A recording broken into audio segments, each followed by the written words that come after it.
ಎಲ್ಲರಿಗೂ ನಮಸ್ಕಾರ.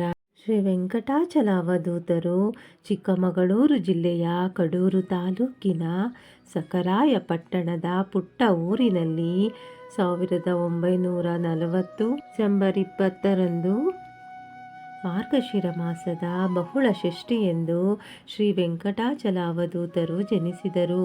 ಅವರ ತಂದೆ ಶ್ರೀನಿವಾಸಯ್ಯ ಮತ್ತು ತಾಯಿ ಶಾರದಮ್ಮನವರು. ಈ ದಂಪತಿಗಳಿಗೆ ಆಗಲೇ 3 ಹೆಣ್ಣು ಮಕ್ಕಳಿದ್ದರು. ಗಂಡು ಮಗುವಿಗಾಗಿ ಅವರು ತಿರುಪತಿಯ ಶ್ರೀ ವೆಂಕಟೇಶ್ವರ ಸ್ವಾಮಿಗೆ ಹರಕೆ ಹೊತ್ತಿದ್ದರು. ಒಂದು ದಿನ ತಾಯಿ ಶಾರದಮ್ಮನವರು ತುಳಸಿ ಪೂಜೆ ಮುಗಿಸಿ ಮನೆಯೊಳಗೆ ಬಂದಾಗ ತೊಟ್ಟಿಲಿನಲ್ಲಿ ಸಾಕ್ಷಾತ್ ತಿರುಪತಿಯ ವೆಂಕಟೇಶ್ವರನೇ ಮಗುವಿನ ರೂಪದಲ್ಲಿ ಮಲಗಿರುವಂತೆ ಅವರಿಗೆ ದರ್ಶನವಾದ ಅನುಭವವಾಯಿತು. ನಂತರ ಜನಿಸಿದ ಮಗುವೇ ಶ್ರೀ ವೆಂಕಟಾಚಲ ಅವಧೂತರು. ಬಾಲ್ಯದಿಂದಲೇ ವೆಂಕಟಾಚಲರಿಗೆ ಆಧ್ಯಾತ್ಮದ ಕಡೆ ಅಪಾರ ಒಲವು ಇತ್ತು. ಧ್ರುವ ಕುಮಾರನ ಕಥೆ ಅವರಿಗೆ ಬಹಳ ಇಷ್ಟವಾಗಿತ್ತು. ಸಂಪ್ರದಾಯ, ಆಧ್ಯಾತ್ಮ ಮತ್ತು ಲೌಕಿಕ ಶಿಕ್ಷಣ ಈ ಮೂರನ್ನೂ ಜೀವನದಲ್ಲಿ ಅಳವಡಿಸಿಕೊಂಡು ಅವರು ಬೆಳೆದರು. ಅವರು ಪ್ರೌಢಶಾಲಾ ಶಿಕ್ಷಣವನ್ನು ಸಖರಾಯ ಪಟ್ಟಣದಲ್ಲಿಯೇ ಪೂರ್ಣಗೊಳಿಸಿ ನಂತರ ಬೆಂಗಳೂರಿನ ವಿಜಯ ಕಾಲೇಜಿನಲ್ಲಿ ವಿದ್ಯಾಭ್ಯಾಸ ಮುಂದುವರೆಸಿದರು. ಆದರೆ ತಂದೆಯ ಅನಾರೋಗ್ಯದ ಕಾರಣದಿಂದ ಊರಿಗೆ ಮರಳಬೇಕಾಯಿತು. ಕುಟುಂಬದ ಜವಾಬ್ದಾರಿ, ಕೃಷಿ ಮತ್ತು ವ್ಯವಹಾರಗಳನ್ನು ನೋಡಿಕೊಳ್ಳುವುದರ ಜೊತೆಗೆ ಮಕ್ಕಳಿಗೂ ಪಾಠ ಹೇಳಿಕೊಡುತ್ತಿದ್ದರು. ಈ ಕಾರಣದಿಂದ ಅವರ ವಿದ್ಯಾಭ್ಯಾಸ ಅರ್ಧದಲ್ಲೇ ನಿಂತು ಹೋಯಿತು. ನಂತರ ಊರಿನವರೇ ತಮ್ಮ ಊರಿನವರೇ ಆದ ರಂಗನಾಯಕಿ ಅವರೊಂದಿಗೆ ವಿವಾಹವಾದರು. ವಿವಾಹದ ನಂತರ ಅವರಿಗೆ ಪದ್ಮಾವತಿ ಎಂಬ ಹೆಸರನ್ನು ಇಡಲಾಯಿತು. ಇವರು ಗೃಹಸ್ಥ ಜೀವನವನ್ನು ನಡೆಸುತ್ತಿದ್ದರೂ ವೆಂಕಟಾಚಲರ ಮನಸ್ಸು ಮಾತ್ರ ಆಧ್ಯಾತ್ಮದ ಕಡೆ ಹೆಚ್ಚು ಹೆಚ್ಚು ತಿರುಗತೊಡಗಿತು. ಅವರ ಜೀವನದಲ್ಲಿ ತಂದೆ ಶ್ರೀನಿವಾಸಯ್ಯ ಹಾಗೂ ಸಹೋದರರ ಅಗಲಿಕೆಯ ಘಟನೆಗಳು ಮಹತ್ತರವಾದ ತಿರುವನ್ನು ತಂದವು. ಈ ಘಟನೆಗಳು ಅವರ ಮನಸ್ಸಿನಲ್ಲಿ ಒಂದು ಆಳವಾದ ಪ್ರಶ್ನೆಯನ್ನು ಮೂಡಿಸಿದವು. ಈ ಜೀವನ ಎಷ್ಟು ನಶ್ವರ, ಒಂದೇ ಕ್ಷಣದಲ್ಲಿ ಎಲ್ಲವೂ ಮುಗಿದು ಹೋಗಬಹುದು. ಹಾಗಾದರೆ ನಿಜವಾದ ಶಕ್ತಿ ಯಾವುದು? ಈ ಚಿಂತನೆಯೊಂದಿಗೆ ಅವರ ಲೋಕಾಸಕ್ತಿ ಕ್ರಮೇಣ ಕಡಿಮೆಯಾಗಿ ಆಧ್ಯಾತ್ಮಿಕ ಸಾಧನೆಯ ಕಡೆ ಮನಸ್ಸು ಸಂಪೂರ್ಣವಾಗಿ ತಿರುಗಿತು. ಅವರು ಅತ್ಯಂತ ಸರಳವಾದ ಜೀವನವನ್ನು ನಡೆಸಲು ಆರಂಭಿಸಿದರು.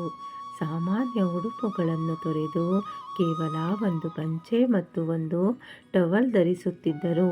ಉದ್ದವಾದ ಗಡ್ಡ, ಶಾಂತವಾದ ಮುಖ ಮತ್ತು ಸದಾ ಆಧ್ಯಾತ್ಮಿಕ ಚಿಂತನೆಯಲ್ಲಿರುವ ಅವರ ರೂಪ ಭಕ್ತರ ಗಮನ ಸೆಳೆಯುತ್ತಿತ್ತು. ಅವರು ಶೃಂಗೇರಿ ಶ್ರೀ ಶಾರದಾ ಪೀಠದ ಪರಮ ಭಕ್ತರಾಗಿದ್ದರು. ಅದ್ವೈತ ಸ್ಮಾರ್ತ ಸಂಪ್ರದಾಯವೇ ಅವರ ಆಧ್ಯಾತ್ಮಿಕ ಜೀವನದ ತಳಹದಿಯಾಗಿತ್ತು.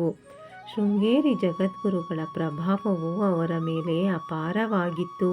ಪ್ರತಿ ತಿಂಗಳು ತಪ್ಪದೇ ಶೃಂಗೇರಿಗೆ ತೆರಳಿ ಶ್ರೀ ಶಾರದಾಂಬೆಯ ಹಾಗೂ ಜಗದ್ಗುರುಗಳ ದರ್ಶನ ಪಡೆಯುತ್ತಿದ್ದರು.